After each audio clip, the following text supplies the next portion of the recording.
Okay, good morning.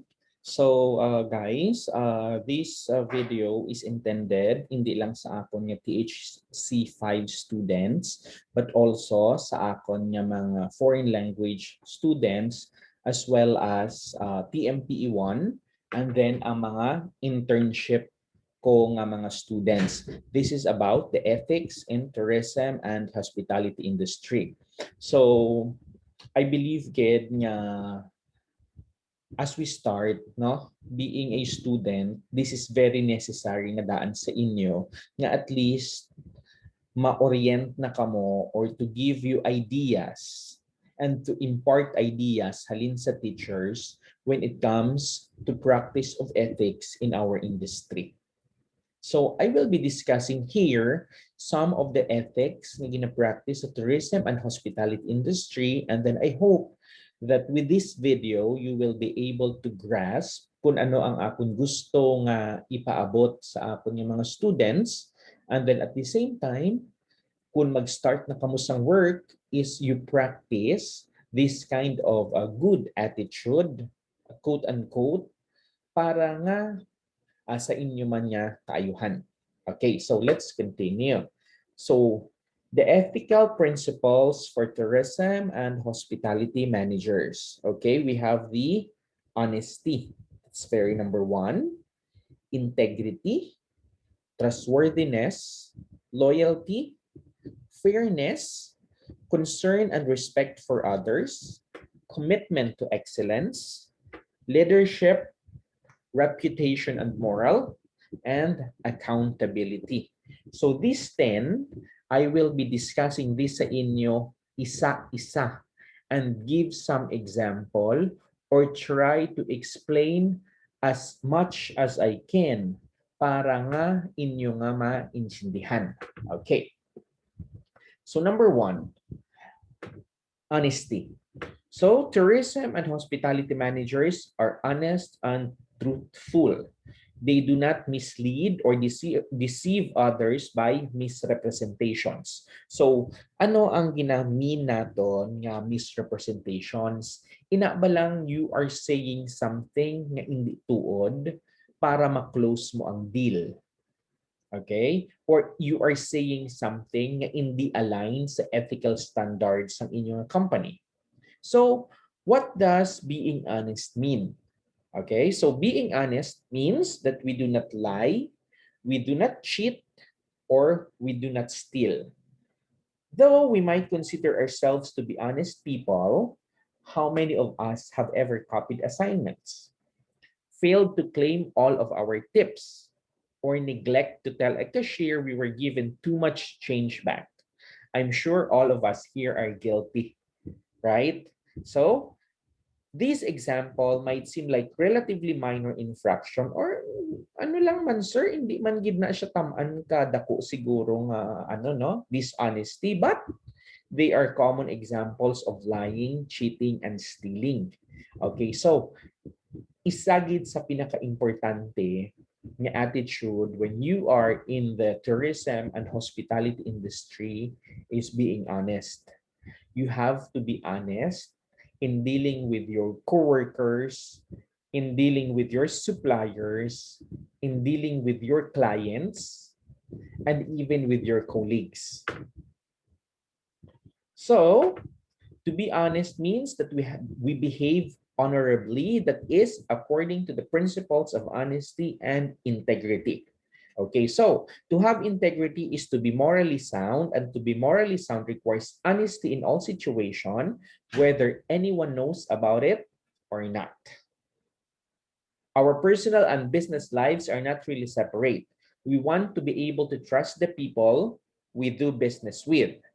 If we have been lied to, cheated, or stolen from, we most likely will not continue to patronize that business. Instead, we will probably tell other people about our bad experience, perhaps even for year afterwards. Okay. Now, in case for example nga ang word ba lang nga natuntuhan? Okay, so let's say for example, nagkadto ikaw sa isa ka tourism industry, ka tourism establishment rather, and then nag-book ikaw, for example, instead of getting the value that you paid for, what happened is, lain ang ginhatag sa imo. Let's say, for example, you book for a deluxe room, and then you were given a standard room or a superior room without even telling you kung ano ang reason why you were given such. So ikaw as a client, syempre, you will feel bad, right? So, nag-book ako sang ako nga deluxe room, and then pagkatapos, I was only given a superior or a standard room without even telling me. Okay? So, that's being dishonest sa form, sa part, sa front desk agent, because you did not get the value that you were supposed to get. Okay? And then, ano sina ang mga repercussions niya? For example, maybe next time hindi ka na mag-book. Okay lang kung hindi ka mag-book. But how about if imo pa yang ihambal sa iban nga mga friends mo or family members? Uy guys, hindi na kamo mag-book sa amo na nga hotel ha, because the front desk, they're not honest. Daw kalaway sang feeling. Also, maguba man ang image sang hotel because imagine bala sa isa lang ka dishonesty nga ginobra sang isa lang ka agent nila or sang isa nila ka employee. What happened is naguba na ang image sang hotel. So, they do not tolerate that kind of attitude which goes against the ethical standards of the hotel, right? Okay, continue. So it is very important also nga ang managers, okay, they only don't hire people nga mahambal lang nga, okay, I have the capacity to behave honestly, but then as managers, it is your responsibility. You are responsible sa imong mga tao to train them to behave honestly. Okay? Since the managers are very visible, the best way to go about this is to model honest behavior for them. Okay? So dapat ikaw mismo nga manager or ikaw mismo nga ara nga sa top position, you should act as the role model. So role model ikaw dapat sa imo mga empleyado. How are your employees going to follow your instruction if you for a fact nga wala man gani ginasunod? So paano ka maging role model sa ila where in fact ikaw you're not even following sang imo man nga gina-instruct sa ila? Okay, so that's it. It's very important, gid kag isagit ini sa pinaka, siguro I consider nga isagit sa pinaka importante is to be honest at all times. Okay? Especially if you are in the hospitality and tourism industry wherein you are dealing sa nagkalain-lain ng mga tao. Okay, let's continue. At the start of our professional lives, it is sometimes difficult to care or even think about the state of our future reputation. The daily decisions we make determine how we turn out in the long run, and when we are old and gray, it is too late to change the things we may be sorry for. Okay, so let me continue reading. To be honest is to not lie, cheat, or steal. To be honest, we have to be able to honestly look at ourselves and recognize our lies, our cheating, and our thefts, and to correct those behaviors. Next is integrity.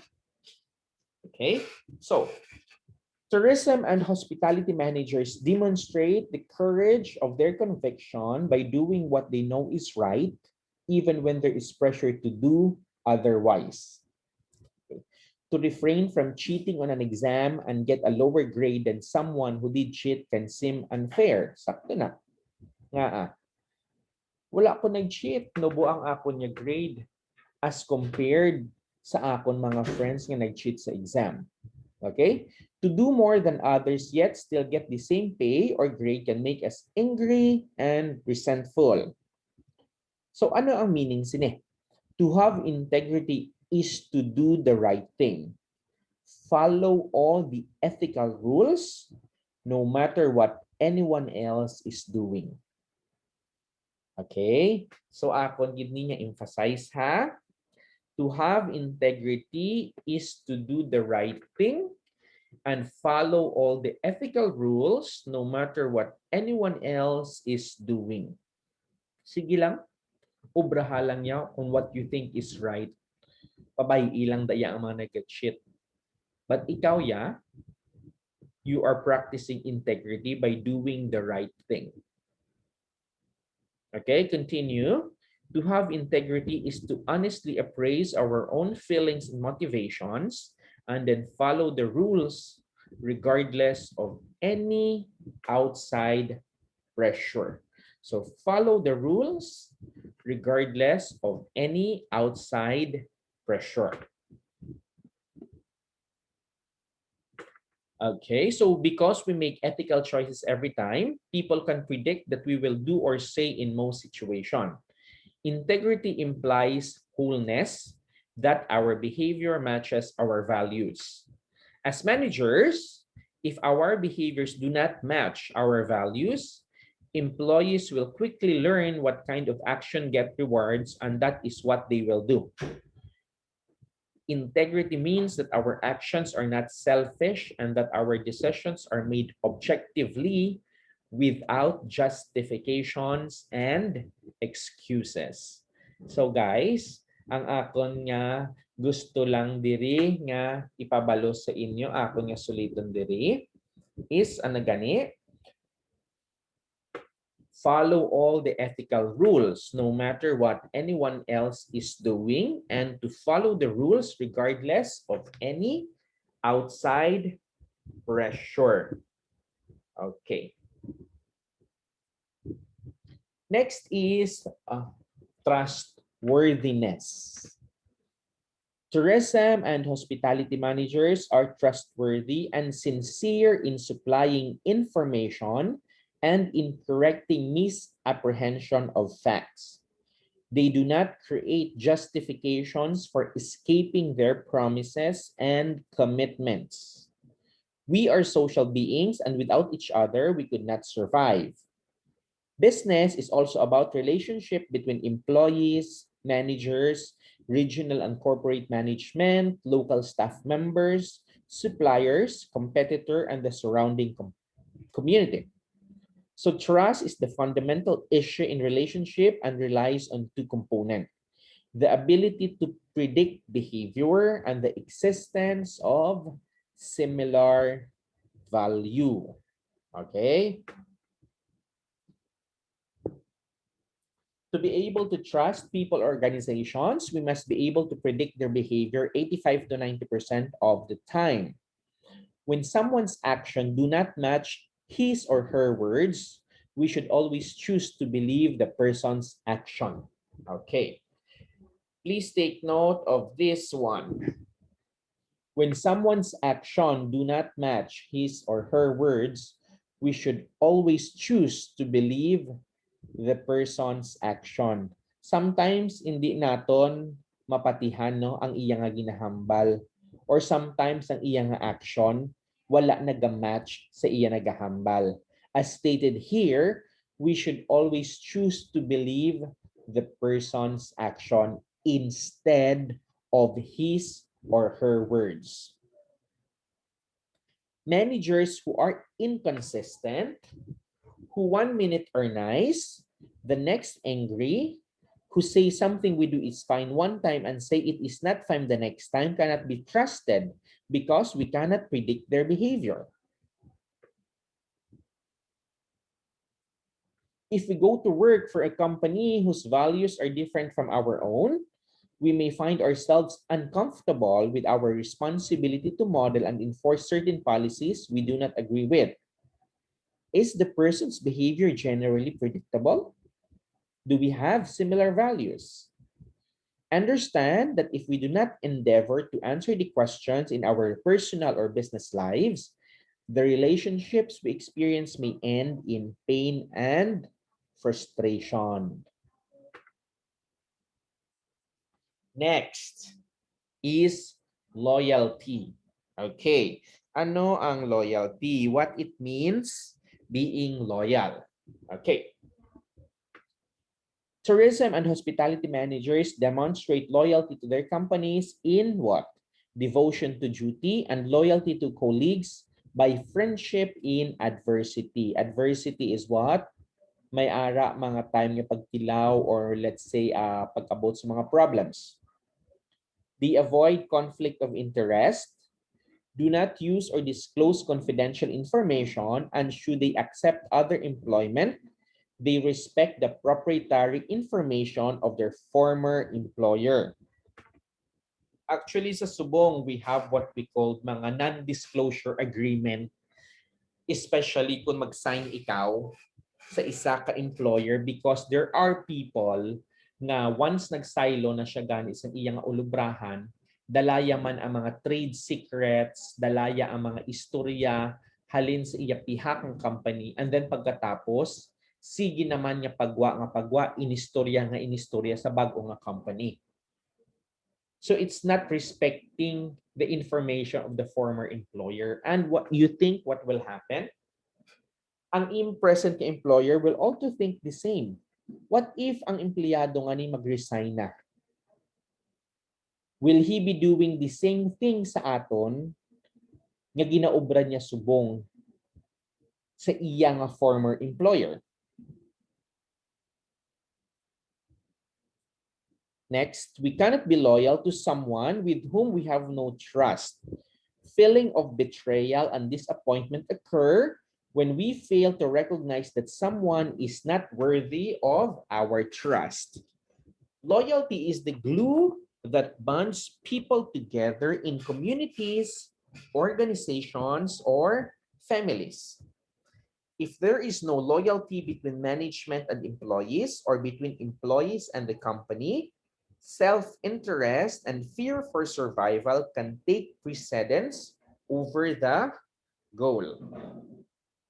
Okay. When we are loyal, we are trusting that the organization has our best interest at heart. If we do not trust the organization, our loyalty will most likely dissipate, taking it the sense of community and belonging that enables us to care about what we do. Trustworthiness inspires loyalty, and loyalty is the bond that holds organizations together so they can meet their goals. That's why it has to work hand in hand. Okay, so when you trust someone or you trust your company or you trust your organization, that inspires loyalty. And ano ang loyalty? Amo ni ang glue or ang nagaband niya nag-hold sa organizations together para ma-meet ninyo ang inyong what? Ang inyong common goals. Next is fairness. So tourism and hospitality managers are fair and reasonable in all dealings. They do not arbitrarily abuse power nor take undue advantage of another's mistake or difficulties. They treat all individuals with equality, tolerance, and acceptance of diversity and with an open mind. So, being fair to everyone. We expect the same pay for equal work. We want the credit we feel we deserve. We want our fair share. And when we don't get these things, we say, oh, hindi siya fair. I've been working hard, pero ang ako niya nga salary is mas gamay compared sa ako niya nga colleague na half day lang ang iya nga obra. So we all recognize that it is unfair when it happens to us, But this can sometimes be a narrow-minded situation or reaction. We need to stand back and consider the larger picture. Does what one person deems fair treatment comes at the expense of another? Okay, so continue no diri sa aton nga fairness. In that way, our employees can learn to trust us and maintain a reasonable expectation of fair treatment. So dapat gid, especially as hospitality manager, dapat gid that we always practice fairness in everything that we do. Wala balasang pinasahi. Okay? Now, next is the concern and respect for others. Tourism and hospitality managers are concerned, respectful, compassionate, and kind. They are sensitive to the personal concern of their colleagues and live the golden rule. Ano gani na ang aton yung golden rule? Later on, aton yung i-discuss, no? They respect the rights and interests of all those who have a stake in their decision. We need to be aware that although we each have our own unique qualities, strength, and weaknesses, we are more alike than not. We all have the same feelings and emotions. Because a person is uneducated and of a lower socioeconomic class does not mean that he or she does not feel joy, fear, love, anger, compassion, and so forth. In fact, emotional maturity does not have anything to do with job status. We as the management have as much chance of finding ourselves in a life crisis situation as any of our subordinates. So ano gani ang golden rule? The golden rule, do unto others as you would have others do unto you. To live the golden rule means we must consider how our actions will affect others and then imagine ourselves as the others being affected by our action. If we would not mind it happening to us, then we may go ahead with the action. If you think nga okay lang man sa imo, nga obrahon ina sa imo sang iban nga tawo, then sige, do it. But if you think nga if they do it sa imo, you will feel bad, then of course, if you do it to someone, naturally, they will feel bad also. Right? So, ang concern and respect for others is a very important ethical standard being practiced also in the tourism and hospitality industry. Next one is the commitment to excellence. Tourism and hospitality managers pursue excellence in performing their duties and are willing to put more into their job than they can get out of it. People with a commitment to excellence do everything to the best of their abilities, and with that commitment often comes personal satisfaction, not based on the outcome, but rather on the effort. Sloppy, late, incomplete, and poorly done are words describing the work of someone who is not committed to excellence. In the absence of a commitment to excellence, this failure to do good work is not about ability or lack of ability, but rather is about being lazy or not caring. It is an indication of low self-respect or lack of pride in oneself. We may need to push and reward ourselves for good work. We need to realize that we are capable and that we can and should do good work all the time. We need to realize that we are capable and that we can and should do good work all the time. Commitment to excellence. So ang choice to do our best at all times is ours and ours alone to make. It is always your choice. Okay? Excellent work is not, however, valued by everyone. An excellent worker with a threatened manager, though, may find the going too rough under these circumstances and decide that they would only be served by finding employment elsewhere. Self-preservation is sometimes the only avenue open to us. Next one is the leadership.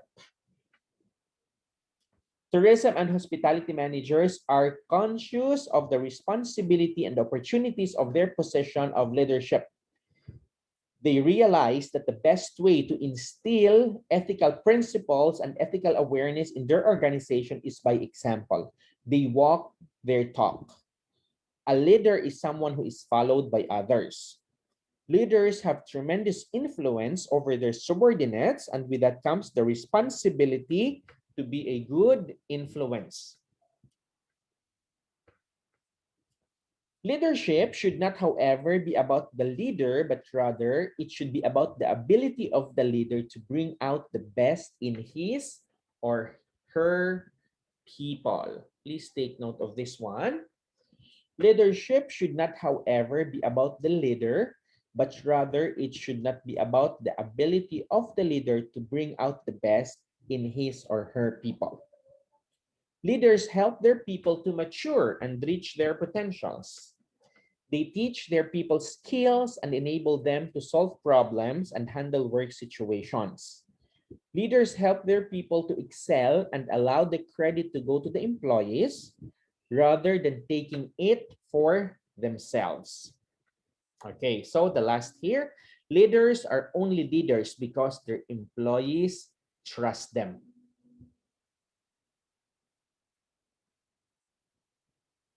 Next one is the reputation and moral. Tourism and hospitality managers seek to protect and build the company's reputation and the morale of its employees by engaging in conduct that builds respect. They also take whatever actions are necessary to correct or prevent inappropriate conduct of others. We cannot overestimate the value of our reputation. People have very long memories, particularly when recalling something scandalous or bad about us. Amo nang ginahambal nga mas ma-remember sa mga tao ang imo nga ginubra nga malain as compared sa ginubra mo nga maayo. That's normal, I think. Once a reputation has been tarnished, it is very difficult to correct the damage. The same is true for companies. No number of good works will make people forget the one wrong move. We may be forgiven in time, but in business, we can go bankrupt before enough time and good works result in a second chance. We need to adhere to the rules we have set for ourselves. Rule that when followed will result in us being the kind of people or organization we wish to be. Okay, so companies are not moral or immoral. It is the morality of the people who run them that determines the morality of what? Of the companies. And then the last one is the accountability. Tourism and hospitality managers are personally accountable for the ethical quality of their decisions as well as those of their subordinates. Ethical managers take responsibility for their own actions and never try to shift blame onto others, nor do they justify behaviors that were found to be less than satisfactory. Managers are also responsible for the action of their subordinates. I did not know, wala ako kabalo, or I told him to do it. Ginhambalan ko man siya, obrahon siya, but wala yung ginobra.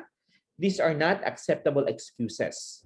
The manager should have known, and when we tell someone to do something, it is our responsibility to make sure the person knows how to do it, has the authority to do it, and then we must check to make sure it was done properly. Now, to be in charge means that there will be an accounting to see whether or not we meet our responsibilities. If we are in charge, then we are accountable. We are accountable for the good and also for the bad. When we accept positions of management, we also must accept that we are accountable for our decisions and our actions and the actions of our subordinates. Accountability belongs with management such as pay, perks, and power. It is also part of the job.